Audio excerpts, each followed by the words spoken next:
Charles Payne, and this is Making Money. Breaking right now, for 150 years, progressives they've dreamed of a kind of socialist nirvana. Well, now President Biden is pitching a federal budget that would pave the way to make that come true. We're talking big government, big deficits, big taxes, and a social safety net so big, work would be optional, but success would be punished. So I'm going to ask what's happening to prosperity in this country. Plus, there are a few things Wall Street loves really more than free money. So where does this bill go and how can you benefit from it? Because Wall Street, they like it. I've got the experts with some ideas on how to grow your portfolio amid all of this largesse. And the White House says the era of engaging with China is over and that competition is on, picking up where President Trump left off. I'll ask Gordon Chain if President Biden is really ready to take on that communist nation. All that and so much more on Making Money.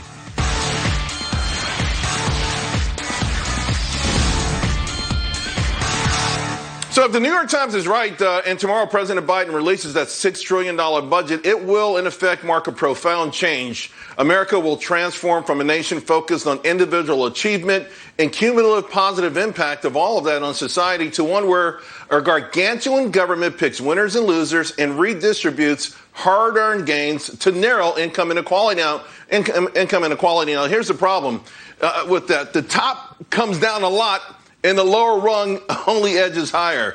Folks, welcome to the modern monetary theory, and it's going to be brought to life as official policy.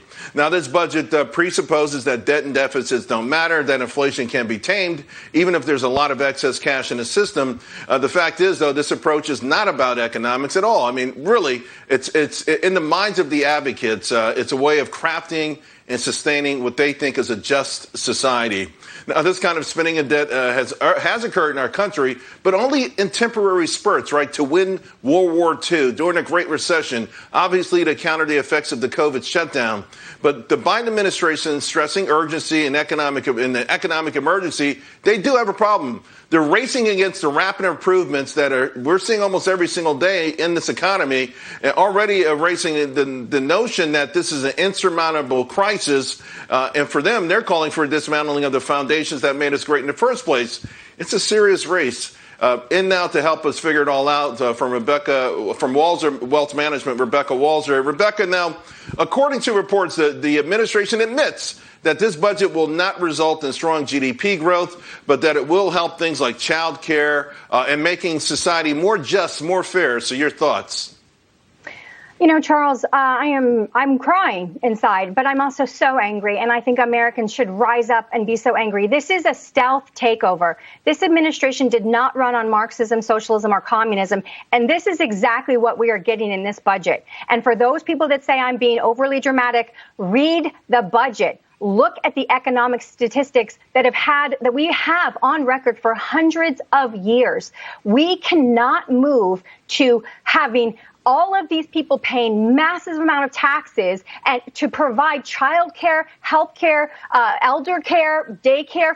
This is beyond comprehension, Charles. And the frustration I feel with MMT when we've already seen that it doesn't work. We've already seen the inflationary pressure this year. We've already seen the yield curve. We've already seen bond prices being affected. It is not real. MMT is a falsehood that we can show with data. And so this is the administration admitting that we are moving towards socialism and communism, where every American has less incentive to work for themselves, build up their family, build whatever their American dream is, because they should rely on the government and just stay at home and not work.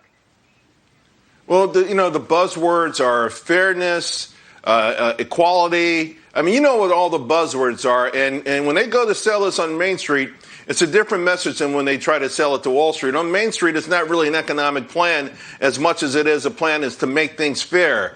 Do you think that will resonate with the average American? I think the average American doesn't understand that when you start to implement programs where you're spending deficit spending and you have to start reaching into the middle class and into the lower class to actually collect more taxes to offer these things. Look at Denmark. You can make $36,000 a year in Denmark and you're paying 60% in taxes. People don't understand how much has to be taxed at the very lowest levels in order to come up with a $6 trillion government budget. So fairness sells. Yes, it does. But economics and taxes are reality. Here's the good news. Our economy is really getting better and better. The V started a long time ago. It's only getting better. We saw initial jobless claims down to 400,000. A year ago, it was almost 2 million. In fact, if you take every one of these unemployment benefits, 15 million down from almost 32 million. So obviously, we're heading in the right direction. Why would we even need more emergency spending and more entitlement programs when it's pretty clear we're a juggernaut right now? Just let it play out. Yes.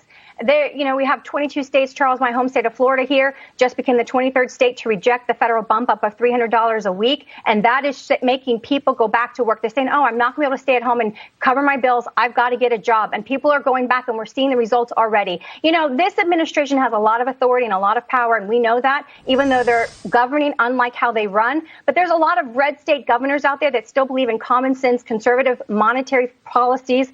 And we're not going to go quietly into that good night. And I encourage every American that, lives with Joe Manchin or Kristen Sinema as a Democrat. This is going to go through the budget reconciliation process. And I encourage you to reach out to your senator if you are not for socialism and eventually communism, and tell them absolutely not, do not vote for a $6 trillion budget after also supporting AFP and all of these infrastructure spending bills. This is madness, lunacy. Read the economic data, people. This is taking America to Venezuela. Rebecca, I'm going to put you down as a maybe. Okay. I borrowed that from Neil Cavuto. Great stuff, Rebecca. Really. Thank you so much. We'll talk to you again soon. Charles. So